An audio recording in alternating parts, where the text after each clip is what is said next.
My name is Earl Myers. I'm 76 years old, partially blind, and I live alone in a modest two-bedroom house in the outskirts of Cedar Falls, Iowa.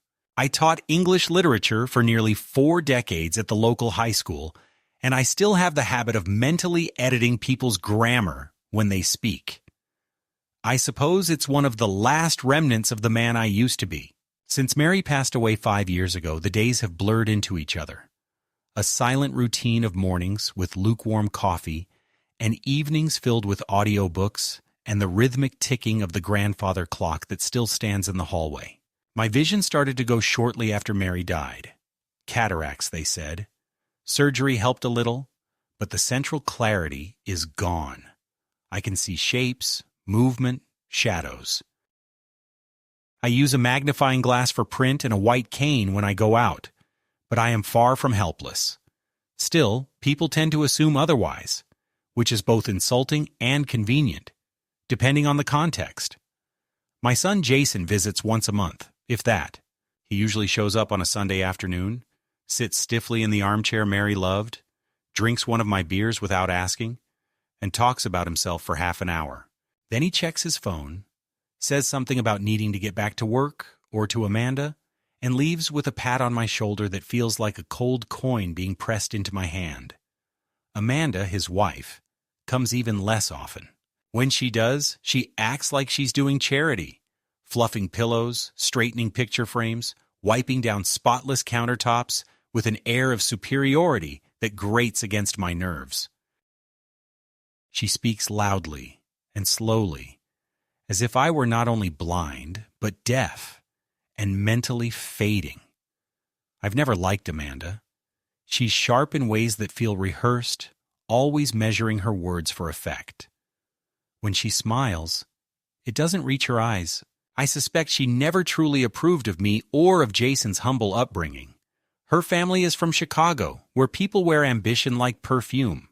She once told me that her father was a regional bank executive, as if that were some inherited title of nobility. In the first year after Mary died, I tried to stay involved. I sent Jason texts asking about the kids, offered to take them out for lunch, or invited them to help with the garden Mary used to tend with such care. He always had excuses. Soccer games, work. Amanda's parents were in town. After a while, the invitation stopped. I suppose I got tired of offering pieces of myself just to be left unread. The last time I saw my grandkids, Ethan and Lila, was 3 Christmases ago. Ethan was 12, Lila 10. They were polite in that strained way kids are when they've been coached beforehand. They brought me a mug that said "World's Best Grandpa" and spent the evening staring at their phones while Amanda sipped wine and criticized the insulation in my house. I remember thinking how Mary would have handled it, probably with grace, offering cookies and ignoring the insults. I, on the other hand, just sat there, wondering when I had become a guest in my own home. There's something uniquely cruel about growing old in America. You don't just age, you vanish. Your worth fades with your productivity, and if you're lucky, you become a quaint memory.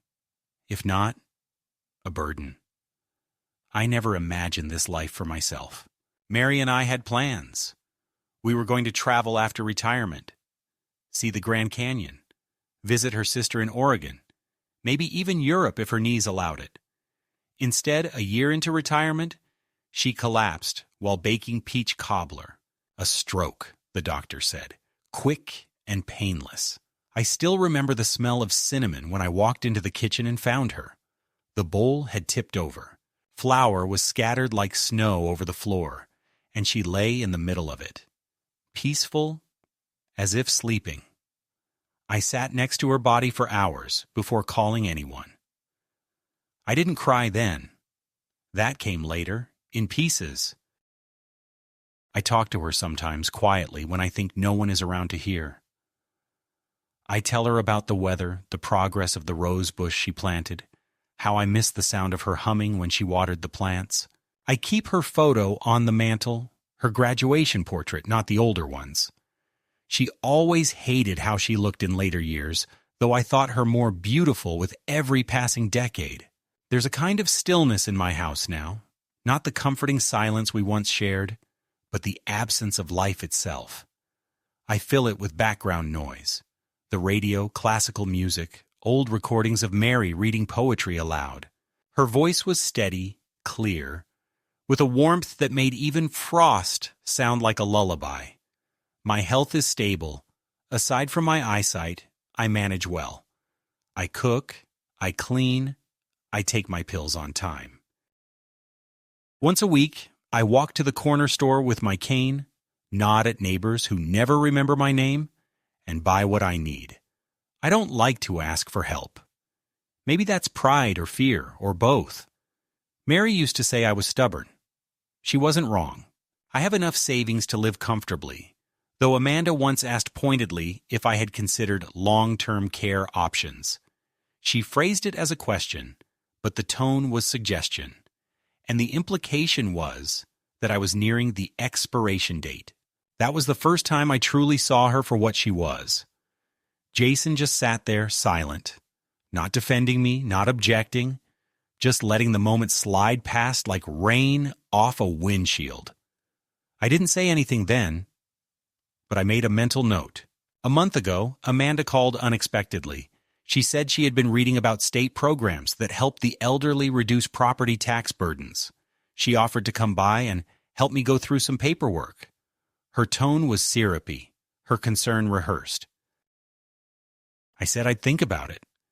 That same week, Jason dropped by with a casserole, Amanda's recipe, bland and under-seasoned.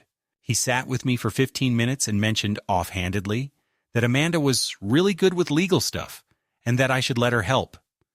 I nodded, but I didn't commit. Something in my gut felt off. The following Sunday, Amanda arrived uninvited, wearing perfume too strong for my sensitive nose and carrying a stack of folders.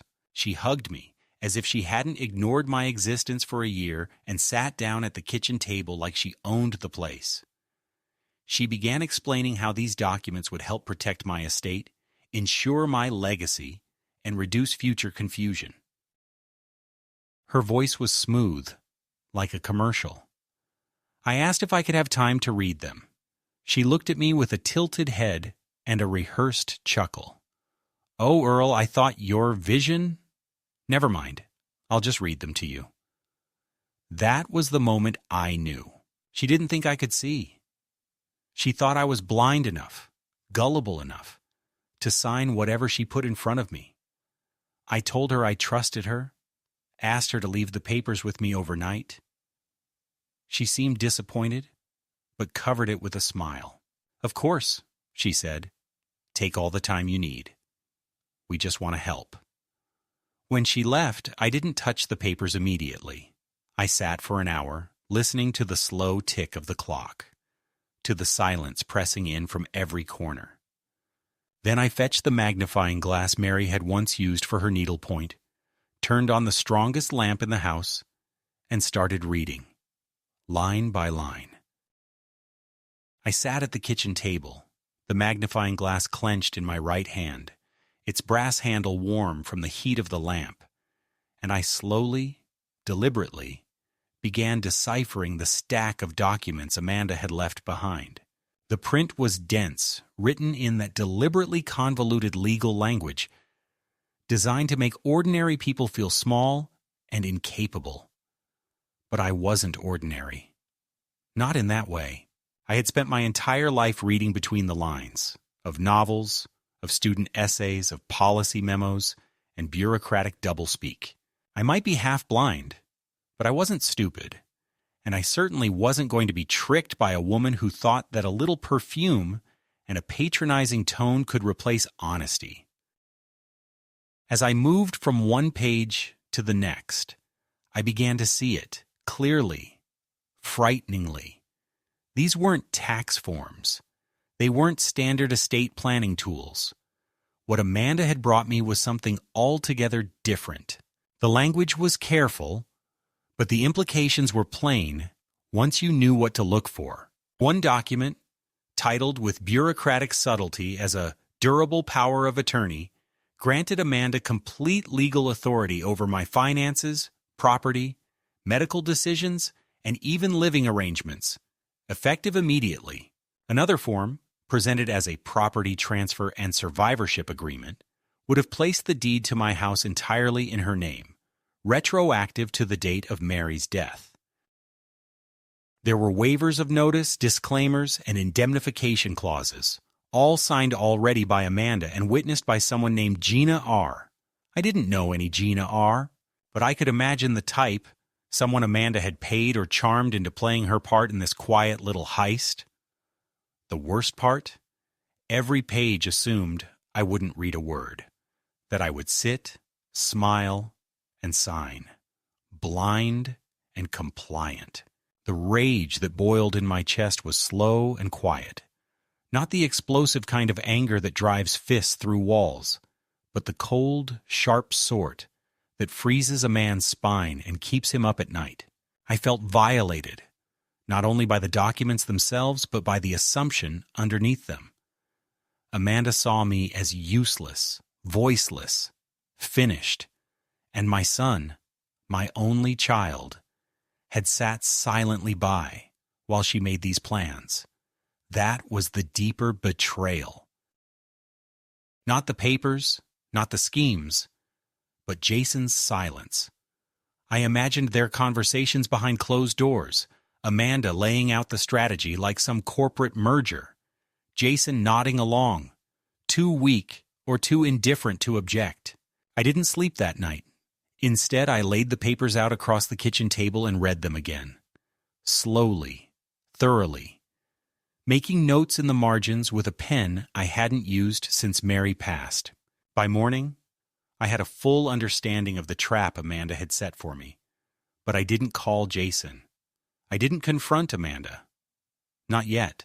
Something in me, an instinct perhaps born from decades of teaching rebellious teenagers, told me to wait, to plan, to give them just enough rope to hang themselves.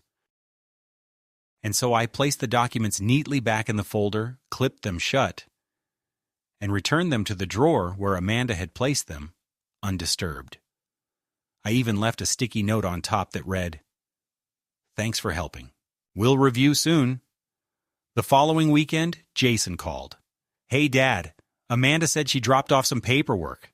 Just checking in. Need help with anything?" His voice was light, casual, like he hadn't conspired to strip me of my autonomy. "No, I'm looking them over. Appreciate you two thinking of me," I replied, my tone equally light. There was a pause. "You sure? Amanda can swing by again if it's too much to read." "I'll manage what's I said, and that was that. The conversation lasted under 2 minutes. Over the next few days, Amanda texted me twice. The first message said, "Hi, Earl. Just wondering if you had a chance to go over the paperwork. Let me know if you have any questions. Jason and I are here for you." The smiley face felt like a slap. The second message, 2 days later, was more direct. "We need to file some of the documents before the end of the month to meet the deadline for tax processing. It would really help if you could sign and we'll take care of the rest." I didn't reply to either message. Instead, I scheduled a meeting with a lawyer, an old student of mine named Olivia Navarro, now in her 40s and practicing estate law in town. She had been one of my brightest students, a thoughtful girl who once wrote an essay on Steinbeck that nearly made me cry. When I called her office and introduced myself, she responded warmly, with genuine respect and affection. We arranged to meet the next morning. When I arrived at her office, Olivia greeted me with a hug. "Mr. Myers? Or should I say, Earl, now?" "You've earned it," I replied with a tired smile. I handed her the folder without preamble. "Tell me what you see." She read for nearly 45 minutes, occasionally raising her eyebrows or muttering under her breath. When she finally looked up, her face was tight. "This is no mistake," she said. "These documents are a full legal takeover. If you had signed them, Amanda would have had the right to move you into a nursing facility, sell your home, access all your accounts, and manage your medical treatment. Legally, she would have become you. So I wasn't being paranoid. No, you were being targeted. She leaned forward. Did you sign anything? Not a line. Olivia nodded. Good. I'm going to keep these copies. If you don't mind, I'll make digital versions too, just in case. I left her office with a plan forming in my mind. Not of revenge exactly, but of defense. Amanda believed I was a man with no options. I would show her how wrong she was. But not by yelling, not by fighting. I would play the part she had cast for me. The doddering old man, too slow to notice, too blind to read. Let her believe I had fallen for it. Let her think she had won. That way, when the moment came, she wouldn't see it coming. And when it did come, it would not be quiet. I spent the next few weeks preparing the stage. Amanda, sensing my hesitation, redoubled her efforts. She began dropping by unannounced, always with a smile and a plate of something she claimed she had baked just for me, dry banana bread, gluten-free cookies, even a quiche that tasted like wet cardboard. Each visit followed the same pattern. Small talk, a forced laugh, a patronizing comment about how hard it must be to live alone with my condition, followed by another gentle nudge about the paperwork. She never pushed outright. No, Amanda was far too calculated for that. She employed guilt, subtle pity, and a sugary concern that made my skin crawl. Her eyes always scanned the kitchen counter where I kept the folder, as if expecting it to magically sign itself. I pretended to grow more confused, more passive. I began using the cane more deliberately, fumbling slightly with objects, squinting at labels. Once, I accidentally called her by the wrong name and apologized profusely. She smiled, almost too wide, and said, "That's okay, Earl. It's normal. That's why we're here." She began leaving more papers. Some were just printouts of medical articles about cognitive decline. Others were checklists titled Signs of Diminishing Capacity, with half the items already mysteriously checked off in blue pen. I said nothing. I watched. Every act of help she performed was another thread in her web, and she thought I was crawling in willingly. Jason, to his credit, seemed uncomfortable. He never came alone anymore, always trailing behind Amanda like a dog too tired to bark. During one visit, I caught him looking at me strangely, as if trying to recognize something familiar and failing. When Amanda left the room to take a phone call, I asked him plainly, "Jason, do you know what she's asking me to sign?" He hesitated. "She said it's just some tax stuff, inheritance planning. She says you wanted help." "Did she show you the documents?" He shifted in his seat, glanced at the hallway. "She said they're routine." I nodded slowly and said nothing more. If he had doubts, he wasn't brave enough to face them. It was around this time that Amanda started bringing her friend Gina around. A short, tense woman with bright nail polish and a laugh like breaking glass, Gina was introduced as someone who works with estate stuff. She said it vaguely, waving her hand like it wasn't worth explaining, and Amanda always steered the conversation away from details. One afternoon, Amanda casually mentioned that Gina had agreed to serve as a secondary witness should we need to redo any paperwork. "Just in case," she said brightly. "You know how the legal system is. Always wants double documentation. Best to be prepared." I nodded, offering her the bland smile of someone too weary to resist. But I was preparing too. Every visit Amanda made, I documented. Every paper she brought, I copied. Every odd phrase, every time she slipped and referred to my house as ours, or mentioned future transfers, I recorded in a notebook. I kept it hidden in the drawer where Mary used to keep recipes. under a pile of yellowed newspaper clippings about high school plays and retiree book club meetings. Amanda never looked there. She searched other places. I could tell. Once, she left a kitchen drawer half open.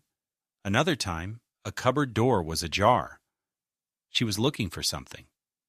Maybe trying to see if I had already signed the papers and left them lying around.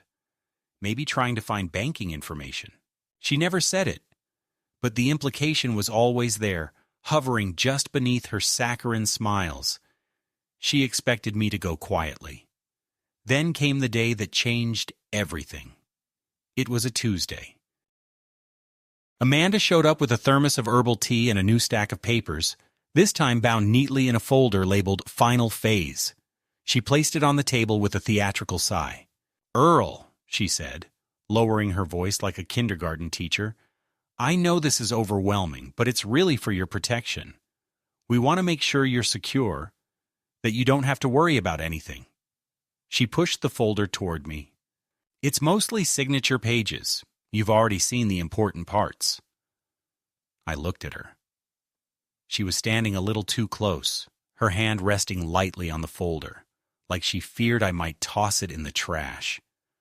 "I just need you to initial a few lines," she said, flipping the folder open and pointing. "Right here, here, and here." My hand hovered over the pen. "You'll read them to me?" I asked. Her eyes lit up, like a trap had just sprung shut. "Of course," she said gently, just like before.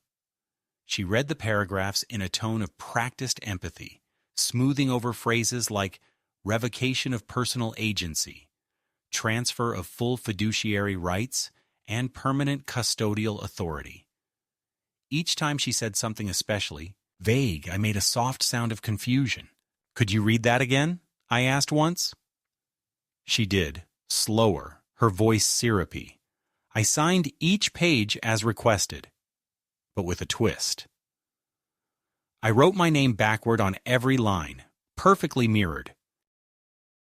A trick I'd taught myself years ago when grading plagiarized essays. Amanda didn't notice. She smiled brightly. "That's great, Earl. We're almost done." After she left, I called Olivia. "It started," I told her. She instructed me to bring the documents immediately. When she saw the signatures, she laughed. "Oh, this is gold," she said. "You signed, but not legally. This will be airtight in court. Now we wait." The next week, Amanda called 3 times. Her tone had changed. Gone was the softness. Now it was clipped, impatient. "We need to get these processed, Earl," she said. "Time's running out. You don't want to miss the deadline." I asked innocently, "Deadline for what?" There was silence. Then she said, "For the tax benefits, you remember?" But her voice had a crack in it now, a note of fear behind the insistence. Then, 2 days later, she arrived with Jason in tow. This time, no baked goods, no tea. Just a thick envelope and a tight smile. "We need you to come with us," Amanda said. "There's a notary waiting at the bank. It'll be quick." Jason looked away. "We can get lunch after," he mumbled. I grabbed my coat slowly, deliberately. "All right," I said. "Let's get this over with." They looked surprised. Amanda recovered quickly. "Good decision," she said. At the bank, a young man with slicked back hair and too much cologne greeted us. "Mr. Myers' pleasure," he said, handing me a clipboard. "Just need a few confirmations." I took the clipboard and flipped through the pages. The font was small, but I could read just enough. They were final transfer documents, everything, house, account access, medical authority, with Amanda's name in bold. I looked at Jason. His eyes flickered. I looked at Amanda. She was smiling too hard. I held the pen, then paused. "Do you have a bathroom?" I asked. "Of course," the notary said. I stood, walked slowly out of the room, and kept walking. Out the bank, down the sidewalk, through the street. I didn't stop until I reached a diner 3 blocks away. I ordered coffee, pulled out my phone, and texted Olivia. It escalated. They tried to have me sign final transfers today. Walked out. Her reply was immediate. Come in tomorrow. We'll file preemptive action. I sipped my coffee, heart still thudding, hands shaking slightly. I had played along long enough. The performance was over. It was time to act.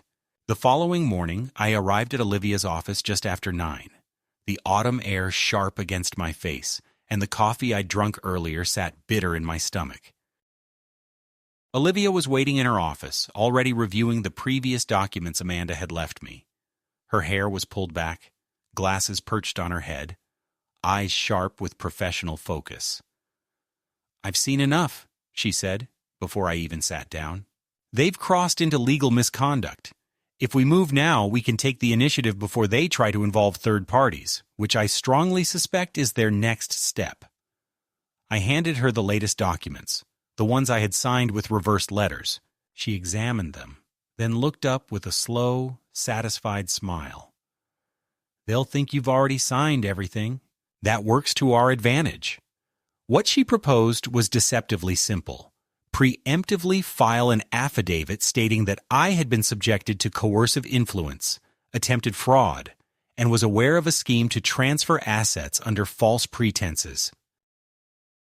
She would include notarized statements from me and herself, attach copies of the falsified documents Amanda had left, and initiate a motion to restrict legal access to my estate by anyone but me. It won't stop them from trying again, Olivia warned, but it creates a legal record, and more importantly, it signals that you're not the helpless old man they think you are. I signed everything. This time with my name properly printed, in ink dark and bold. Later that day, I returned home and sat at my kitchen table, where Mary once rolled out dough and hummed to herself, and looked at the stack of junk mail piled near the door. Among the bills and coupon flyers was an envelope with no return address, my name typed neatly in all caps. Inside was a typed letter. No greeting, no signature, just 2 sentences.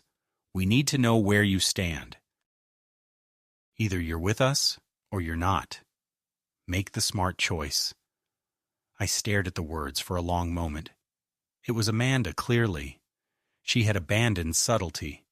The letter wasn't legally threatening. It was personal. A message meant to intimidate, plain and direct. That night, I didn't sleep much. I kept picturing Amanda's face as she slid those folders toward me with that cool smile. I thought of Jason sitting there, staring at his phone. A man who once cried when I read him The Velveteen Rabbit, and now couldn't look me in the eye while his wife tried to rob me in slow motion. I wasn't angry anymore. I wasn't even hurt. I was resolved. Something had calcified inside me, something firm and unshakable.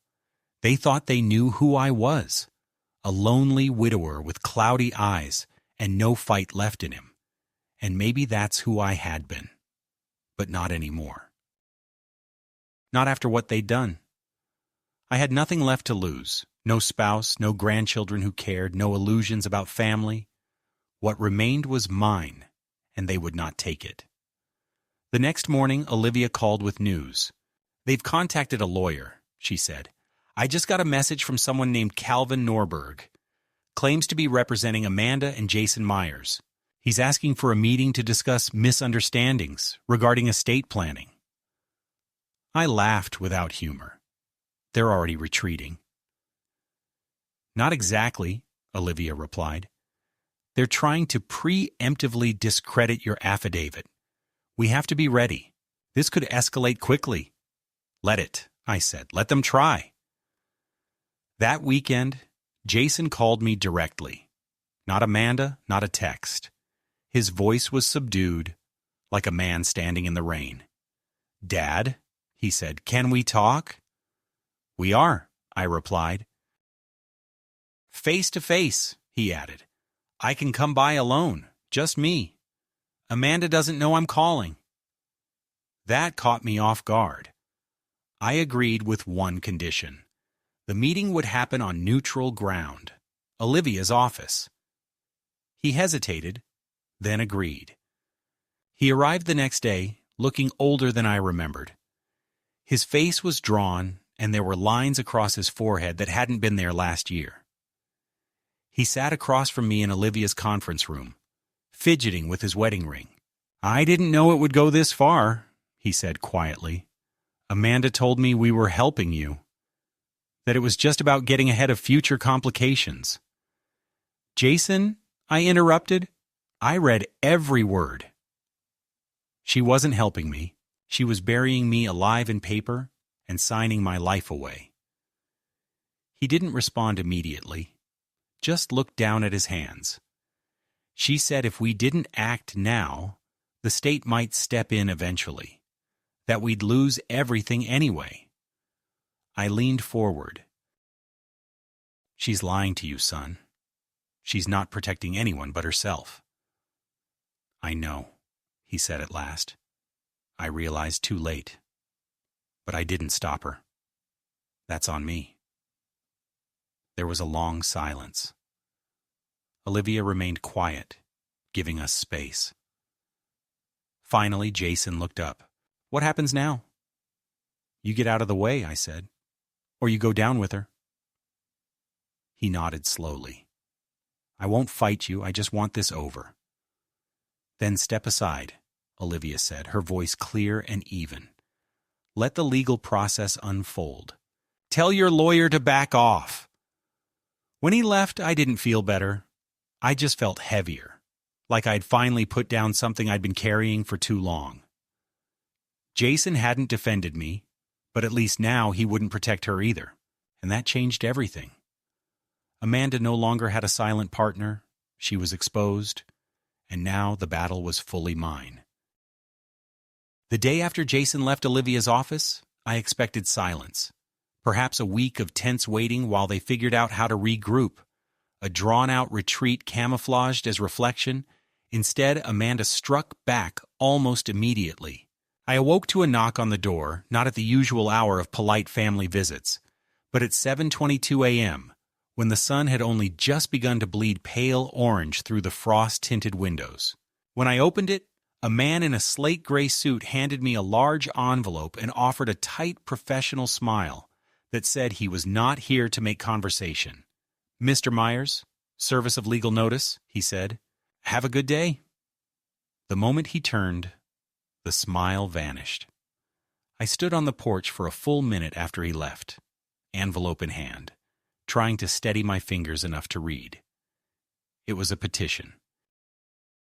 Amanda and Jason, though I now knew only Amanda had authored the action, had filed for temporary conservatorship, citing concerns about my mental capacity, confusion, susceptibility to undue influence, and inability to manage daily affairs. They had attached an affidavit from a physician I had never met, citing a review of behavior and third-party observation that concluded I displayed evidence consistent with early-stage cognitive impairment. There were also attached statements, unsigned and anonymous, but clearly Amanda's doing, alleging that I had recently forgotten names, gotten lost in my own neighborhood, and regularly accused loved ones of conspiracies and theft. None of it was true, but on paper, printed in Times New Roman, and notarized with a perfect seal, it all looked horribly plausible. I brought the document straight to Olivia, and she flipped through the pages with a cold, controlled rage I hadn't seen in her before. "This is bold," she said, scanning the pages, "but not smart. These documents are built on hearsay, not medical evidence, but she's clearly trying to establish groundwork for a full conservatorship claim. She wants the court to see you as a liability to yourself. The language is designed to provoke court-appointed evaluations. She's not just trying to get your signature anymore, she's trying to remove your legal personhood." That phrase stopped my breath. Remove your legal personhood. The idea that someone, especially Amanda, could turn me into a ward of her care, someone stripped of the right to decide where I lived or how I spent my own money, was beyond infuriating. It was existential. Olivia filed our response within 24 hours. We attached my notarized statement, records of my normal activities, documentation from my bank showing that I had full control of my accounts, and most importantly, an independent medical assessment from Dr. Bernard Lawton, a well-respected geriatric specialist I had seen the previous week. Dr. Lawton's report was unequivocal. Mr. Myers shows no signs of cognitive decline. He is oriented to time, place, and person, and is capable of managing his affairs. Olivia had even had him record a short video statement, which we submitted alongside the paper. In it, he looked straight into the camera and said, "There is no clinical basis for any claim of cognitive impairment in Mr. Myers at this time. Any assertion to the contrary is, to the best of my professional judgment, either a mistake or deliberate misrepresentation." Olivia smiled when we sent that off. "She won't recover from this," she said. But Amanda didn't retreat. Instead, she went public. Not in the media, no, that would have been too dramatic and left her vulnerable to defamation claims. But she went to the neighbors. She began showing up at church events she hadn't attended in years, talking softly to parishioners I'd known since before she married Jason. "We're just really worried about Earl," she'd say, hand on heart. "He's been so confused lately. It's hard to watch someone you love decline, you know?" I found out about it when Linda Jenkins, a woman who once taught Sunday school with Mary, stopped me in the grocery store and said, "If you ever need help, Earl, don't be ashamed to ask. It's brave to admit when you're struggling." At first, I didn't understand what she meant. Then she added, "Amanda said you've been having a rough time lately. I'm praying for you." I thanked her, heart pounding, and left my cart behind. I told Olivia, and she didn't hesitate. "We're adding defamation to the filing. These whisper campaigns are strategic. She wants to influence local opinion, make you appear unreliable in case the court asks for third-party interviews." The new strategy, as she explained, was both legal and psychological. Amanda was trying to build what lawyers called a construct of incapacity, a fog of rumor and concern that would make any denial of her claims seem like ignorance or denial. If enough people said they were just worried, it wouldn't matter that I could recite the Gettysburg Address backward or calculate compound interest in my head. What mattered was perception, not fact. That week, I received 2 more unannounced visits. One was from a man claiming to be from the county's Adult Protective Services. He was polite, but his questions made it clear Amanda had filed a wellness report. "Just checking in," he said, clipboard in hand. "We got a call from a concerned family member." I showed him my medical report, offered him tea, and even gave him Olivia's card. He left embarrassed. The second visit was from the local sheriff, who said he was responding to a complaint of elder neglect. I asked if Amanda had called him. He wouldn't say. But he saw my house, clean, organized, stocked with food, and nodded quietly. "Looks like you're doing just fine, Mr. Myers." "I am," I said. "But some people don't want to believe that."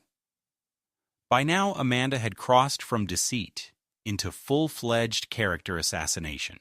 She began contacting institutions I worked with.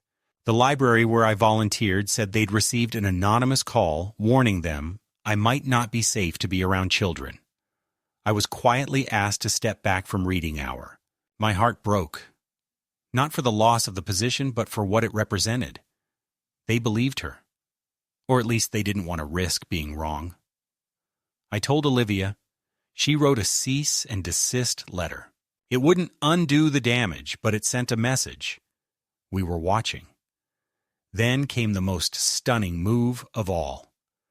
I received an offer from a real estate agent I'd never contacted, an unsolicited cash offer for my house. It was a lowball figure, tens of thousands below market value, but it came with a cover letter. Per prior discussions with your family, we're pleased to proceed with the expedited sale. I called the agency pretending to be confused. The woman on the phone said, "Oh, I spoke with your daughter-in-law last week. She said you were eager to downsize. We have buyers ready to close immediately." I thanked her, hung up, and called Olivia. "She tried to sell my house," I said, my voice shaking. "She tried to sell my house." Olivia filed an emergency injunction the next day. The court granted a temporary restraining order against any transfer or representation of my property by Amanda or anyone affiliated with her. "She's desperate," Olivia said, "and we've got her backed into a corner." But I didn't feel victorious. I felt exhausted. Every day had become a battle to preserve what little remained of my dignity. I couldn't go to the store without wondering who had heard what. I avoided neighbors I'd known for decades, unsure which of them saw me as a man and which saw me as a burden. The house, once filled with Mary's warmth, now felt like a fortress under siege. I missed her most at night. I imagined what she'd say, how she'd take Amanda by the wrist and say, with that soft steel in her voice, "You don't treat people like that, young lady." But she wasn't here, and I was alone. Until one night when the doorbell rang just after sunset. It was Ethan, my grandson, 17, taller than I remembered, with a backpack slung over one shoulder. "Hi, Grandpa," he said. Can I come in?" I nodded slowly. He stepped inside, looked around the living room like he was seeing it for the first time. "Mom doesn't know I'm here," he said. "She told us you weren't feeling well. Said you were getting help." He looked at me. "Is that true?" I swallowed hard. "No, Ethan, that's not true." I told him everything. Not all the legal terms, not all the court filings, but the truth. Amanda was trying to take my home and money, that she thought I was too blind to notice, that I was fighting her the only way I could. Ethan sat in silence, then finally said, "I didn't know. I thought you forgot about us." I reached across the table and touched his hand. "Never. I never stopped thinking about you." His voice cracked. "I'm sorry." "It's not your fault," I said. He left an hour later, promising to visit again. He never did, but that hour meant everything. It was a crack in Amanda's wall. A reminder that not everyone had forgotten who I was, and that maybe, just maybe, not everything Amanda destroyed had to stay broken. A week after Ethan's visit, as the leaves began turning brittle and gold outside my window, Olivia called to inform me that the court had set a hearing date regarding Amanda's petition for conservatorship.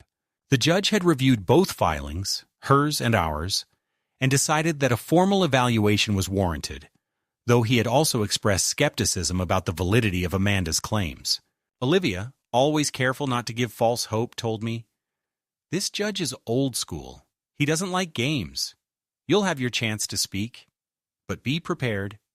They're going to try to provoke you." I nodded, already rehearsing what I would say. I had waited a long time for a moment like this, not for justice in the dramatic sense, not for retribution, but simply for the chance to say what needed to be said while people were finally and legally obligated to listen. The morning of the hearing, I wore the suit Mary had given me for our 40th anniversary. A simple gray woolen thing with modest lapels and polished buttons. I'd kept it pressed, hanging untouched in the back of the closet, waiting perhaps for a funeral or a wedding that never came. It smelled faintly of cedar and mothballs, but when I put it on, it fit. Still. Like it was waiting for this day, too. I walked into the courthouse with Olivia by my side, her briefcase under one arm and a calm fury in her step. In the courtroom sat Amanda, flanked by a man I recognized as Calvin Norberg, her lawyer. Jason was not with her. She turned to look at me as I entered, but I didn't return the glance. Her face was pale, her jaw tight, and her blouse, a pristine white with gold buttons, looked chosen to communicate innocence. It was theater, and I refused to applaud. The proceedings began with the judge reviewing the basic facts, then inviting Amanda's counsel to make his case. Norberg was smooth, practiced, and careful with language. He didn't accuse me outright of mental collapse. No, he suggested. He implied. Mr. Myers has exhibited signs of progressive confusion, he said, including difficulty remembering dates, allegations of paranoia, and repeated resistance to reasonable attempts by family members to assist him in managing his increasingly complex affairs. He referenced the false doctor's letter. He referenced Amanda's eyewitness account of my so-called outbursts. He even had the gall to suggest I had unintentionally endangered myself by leaving the stove on overnight, an outright lie. He ended his statement with a concerned tone. This is not about control. This is about love, about a family trying to protect its patriarch from the indignities of decline. Olivia stood calmly and dismantled him piece by piece. She began with the falsehoods, presenting the real doctor's evaluation, the video statement, the timeline of Amanda's increasingly aggressive behavior. Then she submitted the voice recordings I had made during Amanda's visits, harmless-sounding chats that, when analyzed closely, were laced with subtle manipulations, coercion, and contradictions. She submitted the letter I'd received with no signature, and finally she presented the most damning piece. The real estate correspondence from the agency Amanda had contacted to preemptively sell my home. This, Olivia said, holding up the printed offer, was received by Mr. Myers while he still occupied his house, without his knowledge or consent. The agency was told he was downsizing and that the family was handling the transaction. The family in this case being Mrs. Amanda Myers. Olivia let the silence hang after that. It was effective. Then the judge asked to hear from me directly. I stood slowly, gripping the edges of the lectern with steady hands, and cleared my throat. Your Honor, I began, I may be 76 years old, and I may walk slower than I used to. I may need glasses and magnifiers and the occasional reminder of where I left my house keys. But I am not confused. I am not paranoid. I am not unwell. I am a man who lost his wife, who tried to maintain a connection with his family, and who was repaid with schemes, lies, and the attempted theft of everything I've built over a lifetime. I looked directly at Amanda. I read every page, Amanda, every clause, every line you hoped I couldn't see. You thought you were dealing with a blind man, but what you didn't realize is that I've spent 40 years reading between the lines, and I saw you clearer than you ever imagined. The courtroom was silent. Amanda's mouth had tightened into a thin line. Her lawyer shuffled his papers but said nothing. The judge leaned forward slightly, hands folded. Mr. Myers, do you feel you are in any way incapable of managing your affairs? No, sir, I replied. I'm old, not broken. He nodded, then looked down at his notes. Thank you, that will be all. By noon, it was over. The judge dismissed Amanda's petition in full and issued a formal admonishment for attempted exploitation under the guise of familial concern. He didn't press charges, that wasn't within the scope of the hearing, but he recommended that I seek a protective court order if Amanda continued her campaign. Olivia turned to me with a smile that was equal parts relief and vindication. You buried her, she said softly, without ever raising your voice. Outside the courtroom, Amanda tried to approach me. Her lawyer hung back, clearly finished with her. "Earl," she said, reaching for my arm. This wasn't supposed to happen like this." I stepped away from her hand. "Yes, it was. You just thought I wouldn't notice." She looked genuinely shocked, like a child caught red-handed who thought herself too clever to be seen. "I was trying to protect what's ours," she hissed. "Your son's future." "You were trying to protect what you thought you were entitled to," I said. "You confused inheritance with permission, and now you have neither." She turned, red-faced, and walked away down the hall, heels clicking like retreating gunfire. I stood there a moment longer, not triumphant, not victorious in the cinematic sense, but resolved. The fight was not over, but the war was. And I had survived. In the weeks following the hearing, the silence from Amanda and Jason was louder than any accusation they'd ever made. There were no more surprise visits, no envelopes with legal threats, no phone calls pretending to check on my well-being. The quiet was not peace. It was exile, a mutual, unspoken agreement that whatever thread had once connected us had been irrevocably severed. Jason didn't reach out, not even to apologize. Perhaps he thought it was too late. Perhaps Amanda convinced him it would be an admission of guilt. Or perhaps, and this was the hardest truth to swallow, he simply didn't care enough. I stopped waiting for a knock on the door. I stopped checking my phone for missed calls. What surprised me most was not how much that absence hurt, but how quickly I began to adjust to its shape. I turned my focus inward, to the house that had become both battleground and sanctuary. For the first time in years, I walked every room with fresh eyes, taking stock not of what had been lost, but what remained. Mary's needlepoint still hung in the hallway, slightly faded, but intact. The old piano in the living room, untouched since her passing, still held the scent of polished wood and the memory of her fingers. I opened the bench and found the hymnal she'd once used, its pages marked with delicate pencil notes in her looping handwriting. I sat at the keys and let my fingers find a few chords, not perfect, but steady. The sound filled the house like breath returning to lungs long collapsed. I called the library and asked to resume my reading sessions. At first, there was hesitation, the shadow of Amanda's rumors still lingering.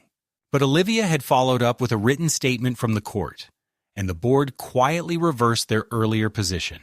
When I returned to that familiar room, the one with the low chairs, the soft carpet, the bright mural of cartoon animals, I felt something settle in me. Not redemption, not entirely, but restoration. The children didn't care about court hearings or family betrayals. They cared that I could do the funny voices, that I never rushed the endings, that I remembered which one liked to sit closest to the front.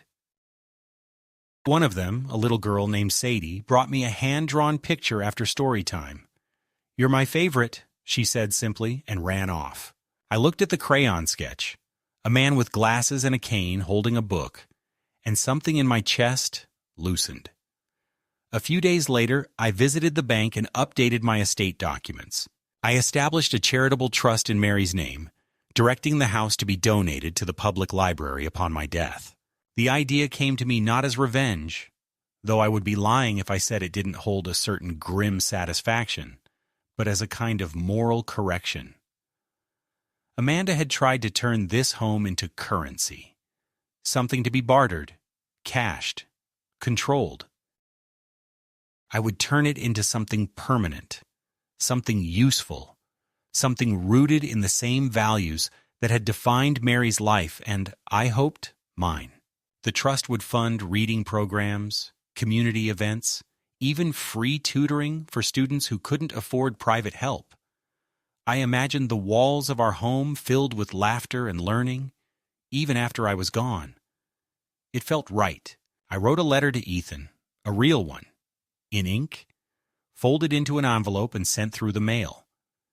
I told him how much that one visit had meant to me. I told him that I understood his position, that the adults in his life had failed him in different ways, and that none of it was his fault. I didn't ask him to visit again. I simply said the door was always open. He never replied, but a month later, a small package arrived. No note, just a framed photo of him as a child, sitting on my shoulders at the county fair, both of us grinning with ice cream stains on our shirts.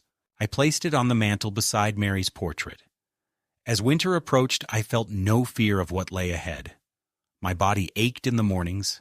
My eyes still blurred the print on menus, but my mind was clear, and my soul no longer burdened. I had faced the most profound betrayal a man can endure, not from strangers or enemies, but from the very people who were supposed to hold him with care. I had been underestimated, manipulated, cast as weak, and I had endured, not through anger or violence, but through patience, strategy, and the quiet strength of truth. On Christmas morning, I made myself pancakes, Mary's recipe, with too much butter and just the right amount of nutmeg. I set the table for one, placed a sprig of holly in a small vase, and turned on the old radio to the station that still played carols. The house was warm, the sky outside a gentle gray, and for the first time in years, I did not feel lonely. I felt full, whole. And as I sat there, fork in hand, I thought of all the things Amanda had tried to take: my home, my name, my dignity. She had failed, and I was still here, still me, still standing.